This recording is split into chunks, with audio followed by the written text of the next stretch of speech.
राम दोस्तों, मैं आपका रवि मंगवाना हिस्टोरी ऑफ स्टडी चैनल में स्वागत करता हूं।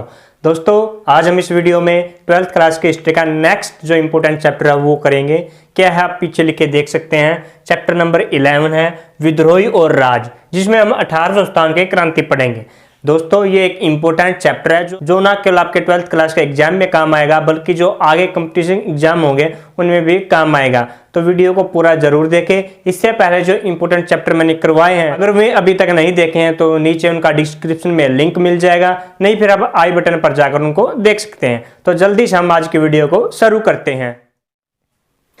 तो दोस्तों, हम पहले उन फैक्टों की बात करते हैं जिनसे डायरेक्ट क्वेश्चन आते हैं। जैसे कि इंग्लैंड के जो प्रधानमंत्री थे इस समय 1857 की क्रांति के समय, वो विस्कोट पामर्स्टन थे, और जो भारत का गवर्नर जनरल था वो था लॉर्ड कैनिंग। अगर भारत के सम्राट की बात करें वो थे मुगल सम्राट बहादुर शाह जफर, या फिर जिन्हें द्वितीय भी कहा जाता है। क्रांति के प्रतीक थे 1857 के, वो था लाल कमल व रोटी। ये फैक्ट है जो यानी कि जहां से डायरेक्ट क्वेश्चन आ सकते हैं। अब बात करते हैं कि शुरुआत कैसे हुई 1857 की क्रांति की। देखो, बैरकपुर जो कि बंगाल में है, वहां पर इसकी शुरुआत होती है। सबसे पहले 34वीं नेटिव इन्फेंट्री की सिपाही थे, सेना के सिपाही थे मंगल पांडे। वो शुरुआत करते क्रांति। कैसे? ये चर्बी वाले कारतूस है उनको चलाने से मना कर देते। चर्बी वाले कारतूस आगे हम पढ़ेंगे, तत्कालीन कांड बनेगा। क्या होते थे? इस पर गाय व सूअर की चर्बी लगी हुई थी, जिस वजह से सैनिकों ने इसे चलाने से इनकार कर दिया। क्यों? क्योंकि इसे चलाने से पहले मुंह से छीलना पड़ता था, और हिंदू और मुसलमान दोनों इसको अपने धर्म के विरुद्ध समझते थे। तो मंगल पांडे ने सबसे पहले क्रांति की शुरुआत की। 29 मार्च 1857 ईस्वी को अपने अधिकारी सार्जेंट हुसैन को गोली मार दी और लेफ्टिनेंट बाग की भी हत्या कर दी मंगल पांडे ने, जिस वजह से मंगल पांडे को पकड़ लिया गया और 8 अप्रैल 1857 को फांसी दे दी मंगल पांडे को। फिर 24 अप्रैल 1857 को मेरठ में देसी जो घुड़सवार है उसके 99 सैनिकों ने कारतूस चलाने से इनकार कर दिया, जिनमें से 85 सैनिकों को पकड़कर उस पर मुकदमा चलाया और उन्हें 10 वर्ष की सजा सुनाती 85 सैनिकों को। जिस वजह से 10 मई 1857 ईस्वी को जो मेरठ के पैदल सेना है उसने विद्रोह कर दिया अपने साथियों को छुटाने के लिए, और रात ही रात को छुटा लिया, जिससे कि बड़े पैमाने पर जो विद्रोह की शुरुआत हो गई।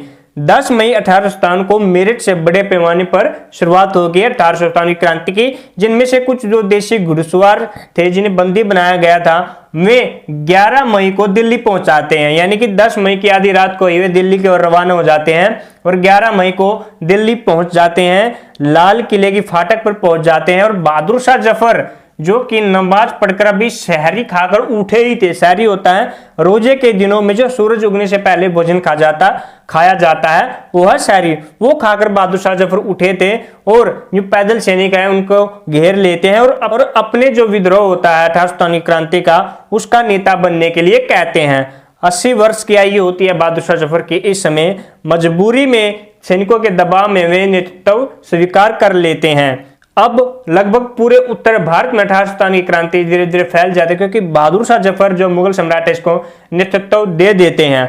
अब एक और इस्तेमाल होता है इस समय जो 1857 की क्रांति के समय शब्द हो फिरंगी। फिरंगी आज भी करते हैं। फिरंगी जो फारसी भाषा का शब्द है, जिसको उर्दू और हिंदी में जो यूरोपीय लोग होते हैं उनका मजाक उड़ाने के लिए ही प्रयोग किया जाता है इस शब्द का, फिरंगी का। अब हम बात करते हैं जो उत्तर भारत में फैली थी 1857 की क्रांति, जो इंपोर्टेंट प्लेस स्थान है वहां से किन्होंने नेतृत्व किया, यानी कि किन्होंने क्रांति की शुरुआत की, उसका नेतृत्व किसने किया। जैसे दिल्ली की बात करें, वैसे तो बहादुर शाह जफर थे दिल्ली में, लेकिन ये केवल नामात्र का नेतृत्व कर रहे थे। वास्तविक जो संचालन था वो जफर बख्त खान के हाथों में था।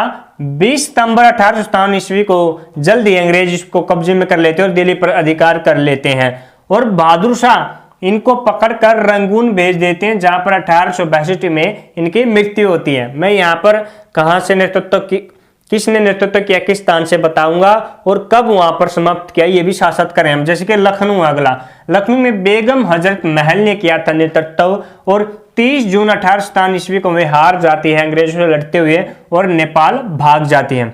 कानपुर में नाना साहेब ने किया था। नाना साहेब का जिसका असली नाम धुंधु पंत है वो, और इसके साथ तात्या टोपे भी इनके साथ ही थे, इन्होंने किया था कानपुर से।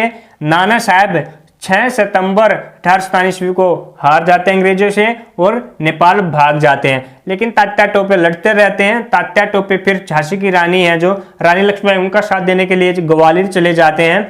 लेकिन 15 अप्रैल 1859 को इनके किसी साथी ने धोखा देकर अंग्रेजों ने उनकी सूचना दे देते हैं, जिस वजह से इन्हें पकड़ लिया जाता है और 15 अप्रैल 1859 को तात्या टोपे को फांसी दी जाती है। अगला है झांसी। झांसी में रानी लक्ष्मीबाई, जिसका वास्तविक नाम मन्नू या फिर मणिकर्णिका है, वो संचालन करते हैं 1857 की क्रांति का। ग्वालियर दुर्ग है जो, उसकी रक्षा करते हुए 17 जून 1858 ईस्वी को ये वीर गति को प्राप्त हो जाती है। अगला है हमारा बिहार। बिहार में बाबू वीर कुंवर सिंह इसका नेतृत्व करते हैं, जो कि 26 अप्रैल 1858 ईस्वी को लड़ते हुए मारे जाते हैं।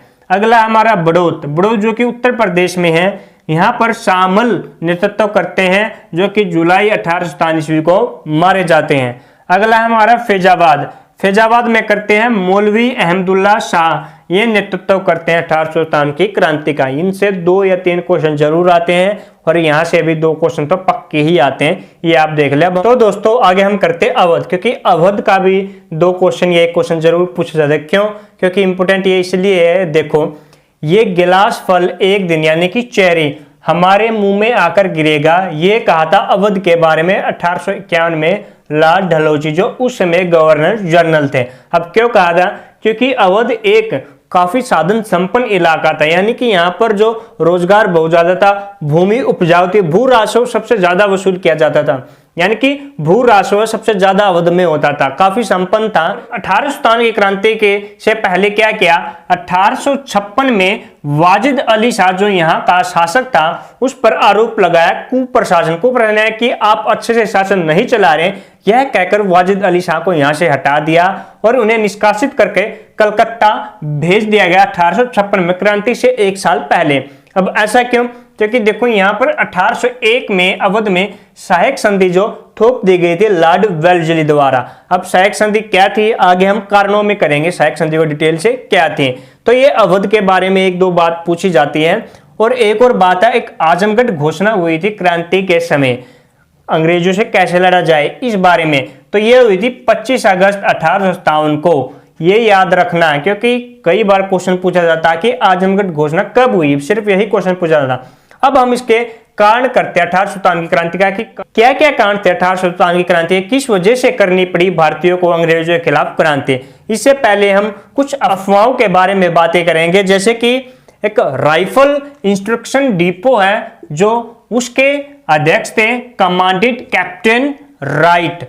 ये अपनी रिपोर्ट पेश करते हैं और उसमें बताते हैं, क्या बताते हैं जो अफवाहें, धर्मस्थान का नाम है शस्त्रागार में खलासी जो है, खलासी एक नीची जाति होती है, उसका व्यक्ति काम करता था। और जनवरी 1857 के 3रे हफ्ते में एक ब्राह्मण जो सैनिक होता है उसके लोटे से पानी मांगता है। ब्राह्मण यह कहकर मना कर देता है अपने लोटे से पानी पिलाने से कि वो तो नीची जाति का है, जिससे कि उसका लोटा अपवित्र हो जाएगा।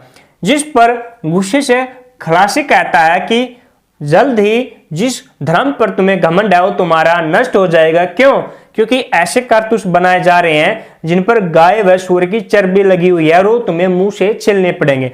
ये अफवाहें थी, ऐसी उस समय अफवाहें फैली थी, जिससे सैनिकों में अंग्रेजों के खिलाफ काफी गुस्सा हो गया। क्योंकि हमने पढ़ा था ना पीछे चर्बी वाले कारतूस के खिलाफ, अब उसमें चर्बी मिली थी सच में या नहीं ये तो नहीं पता है, लेकिन उस समय का यह तात्कालीन कारण बना था। इसको अंग्रेज तो अफवाह ही कह रहे हैं, लेकिन भारतीयों ने इस पर यकीन किया था। दूसरी अफवाह थी 1757 ईस्वी में प्लासी का युद्ध हुआ था, आपको याद होगा। यह अफवाह थी कि अंग्रेजों का शासन है 100 साल चलेगा, 100 साल के बाद खत्म हो जाएगा। 1757 प्लासी की लड़ाई और 100 साल हुए इसको 1857 को। तो ये भी अफवाह थी कि 1857 में अब अंग्रेजों का शासन खत्म हो जाएगा। ये कुछ अफवाहें थी, याद रखने योग्य बातें आपको इसलिए बताएं। अब हम सीधा कांड पर बात करते हैं। सबसे पहले हम बात करते हैं राजनीतिक कांड की। राजनीतिक कांड में क्या है? पहले वेल्लेस्ली की सहायक संधि। अब क्या थी सहायक संधि? मैंने अवध में ही बताया। सहायक संधि दोस्तों वेल्लेस्ली ने लागू की थी। सहायक संधि होती थी किसी भी क्षेत्र पर सहायक संधि या राज्य पर सहायक संधि लाद दी जाती थी, यानी कि अंग्रेजी सेना को इस संधि के अनुसार उस राज्य में रहना पड़ता था और उस सेना का जो खर्चा है वो सारा उस राज्य के शासक को देना पड़ता था, और जो सेना है वो क्या करती थी, बाहर से जो आक्रमण करेगा कोई राज्य उसे उस राज्य की रक्षा करती थी। लेकिन धीरे धीरे जो सेना थी, अंग्रेजी सेना, वो शासन में भी हस्तक्षेप करने लगी। तो शासक द्वारा जिस राज्य को नामात्र करा गया था, तो यानी कि अप्रत्यक्ष रूप से सहायक संधि के द्वारा उन राज्यों पर नियंत्रण करते थे अंग्रेज। ये थी अंग्रेजों की यानी कि वेल्जले की सहायक संधि। एक और कांड था राजनीतिक होता डलहौजी का व्यापक या हड़प का सिद्धांत। इसको ये कहते हैं हड़प, यानी कि राज्यों को हड़पना। अब ये क्या थी दोस्तों नीति, इसमें डलहौजी ने क्या किया, इस नीति से पहले क्या था, जिस भी शासक के पास अगर कोई पुत्र नहीं था, गोद लेकर उसे अपना उत्तराधिकारी घोषित कर देता था। लेकिन डलहौजी ने व्यापक का हड़प का सिद्धांत लागू कर दिया, यानी कि यह लागू किया कि कोई भी शासक अगर जिसको पुत्र नहीं है वो गोद लेकर उसे अपना उत्तराधिकारी नहीं बनाएगा। ये था डलहौजी का व्यापकता या हड़प का सिद्धांत, जिसमें हमें झांसी की रानी लक्ष्मीबाई किया था, उसमें यह लागू होता है। क्योंकि गंगाधर राव का बेटा है वो मर जाता है और झांसी की रानी जो होती है लक्ष्मीबाई वो गोद लेती है पुत्र को, इसी वजह से डलहौजी उसको नहीं मानता, याद रखना। अगला कारण है हमारा आर्थिक कारण। आर्थिक कारण में क्या था हमारा, जो अंग्रेज और भारत का आर्थिक शोषण करते हैं। अब क्या करते हैं, जैसे कि जो भारतीय हैं सैनिक योग्य होने पर भी उन्हें केवल सेना में सूबेदार का ही पद मिलता है। सूबेदार जिसका मासिक वेतन 60 या 70 रुपए होता है, यानी कि महीने की जो तनख्वाह है 60 या 70 रुपए होती है, योग्य होने पर भी वो सूबेदार ही बनेगा। जबकि जो अंग्रेज हैं वो अयोग्य होने पर भी सूबेदार से जो ऊंचे पद है वो प्राप्त कर लेते थे। दूसरा, जो ऐसी नीति बनाई अंग्रेजों ने जिससे भारत के व्यापार और उद्योग खत्म हो गए थे। अगला हमारा सामाजिक व धार्मिक। ये क्या कारण थे सामाजिक व धार्मिक, इसमें जो है अंग्रेज हैं भारतीयों को असभ्य समझते थे और खुद को सभ्य, यानी कि हम तो सभ्य है, श्रेष्ठ है, भारत असभ्य, इनको गाली गलौज देते थे। और 1813 में ईसाई मिशनरियां आती है, ईसाई मिशनरियां आती है जो ईसाई धर्म का प्रचार करे।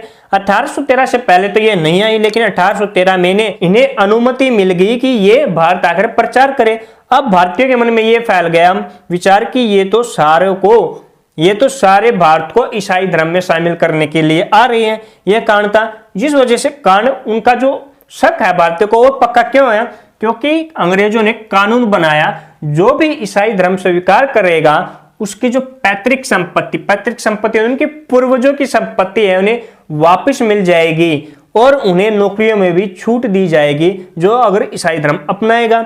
ये थे सामाजिक व धार्मिक कारण। अगला है सैनिक कारण। सैनिक कारण में क्या था, 1856 में अंग्रेज सामान्य सेना भर्ती अधिनियम पास करते हैं। 1856 में क्या था यह अधिनियम, इस अधिनियम के तहत इससे पहले क्या था 1856 से पहले यह था कि जो भारतीय हैं वो समुद्र के पार नहीं जाते थे सैनिक, लेकिन 1856 में ऐसा नियम बना दिया कि अब भारतीय सैनिकों को भी समुद्र के पार जाना पड़ेगा।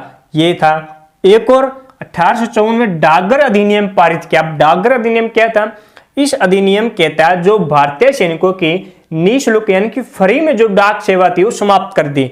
इससे पहले जो भारतीय सैनिक थे अंग्रेजी सेना में उन्हें फ्री में डाक भेजने का अधिकार था, लेकिन इसके बाद वो समाप्त हो गई। और था कारण 50% जो होता है सेना का खर्चा, अब संख्या में तो भारतीय ज्यादा थे लेकिन जो 50% से भी अधिक खर्चा वो अंग्रेजी सेना पर किया जाता था, जिस वजह से भारतीय जो सैनिक अंग्रेजों के खिलाफ हुए। आखिरी है हमारा दोस्तों तात्कालिक कांड, जिसे हम यानी कि क्या होता है तात्कालिक कांड क्या कहते हैं, जो उस समय घटित होता है।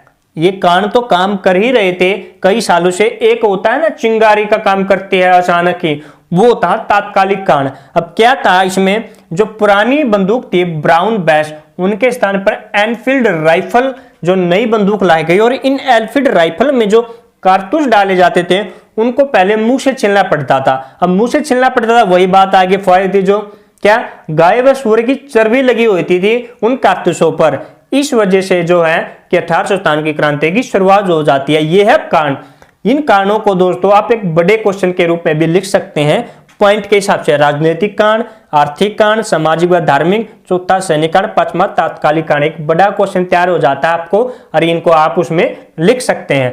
अब हम बात करते हैं दोस्तों 1857 की क्रांति के प्रभाव क्या रहे। समाप्त तो मैंने बता दिया था, साथ ही साथ कैसे अंग्रेजों ने 1 साल ही लगाया था, इसको दबा दिया था। अब इसका प्रभाव क्या हुआ, इफेक्ट क्या पड़ा अंग्रेजी शासन पर, उसकी बात करते हैं हम। अगर दोस्तों प्रभाव की बात करें 1857 की क्रांति का क्या इफेक्ट रहा, पहला रहा जो कंपनी का शासन समाप्त हो गया। कंपनी का मतलब जो अब तक जो शासन कर रहे थे वो एक ईस्ट इंडिया कंपनी थी, उसके कुछ अधिकारी थे, वो भारत पर शासन कर रहे थे अंग्रेज मिलकर।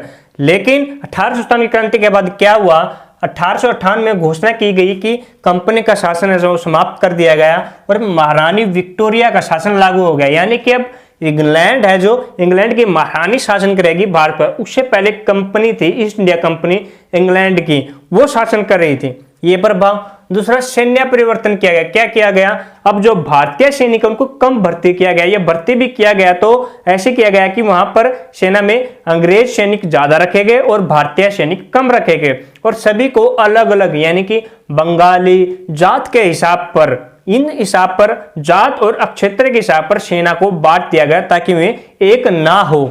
अगला क्या है, रियासतों के प्रति नीति में परिवर्तन। अब ये क्या था, इससे पहले आपने देखा था सहायक संधि और व्यापकता या हड़प का सिद्धांत लागू करके भारतीय रियासतों को अपने राज्य में मिला रहे थे अंग्रेज। लेकिन अब क्योंकि महारानी विक्टोरिया यानी कि इंग्लैंड की महारानी शासन कर रही है, तो उसने घोषणा की कि अब जो रियासतें हैं उनको अंग्रेज अब उसे अपने राज्य में शामिल नहीं करेंगे, यानी कि वे जो रियासतें थी उन्हें ऐसे ही रखा जाएगा, अंग्रेज उसमें दखल अंदाजी नहीं करेंगे।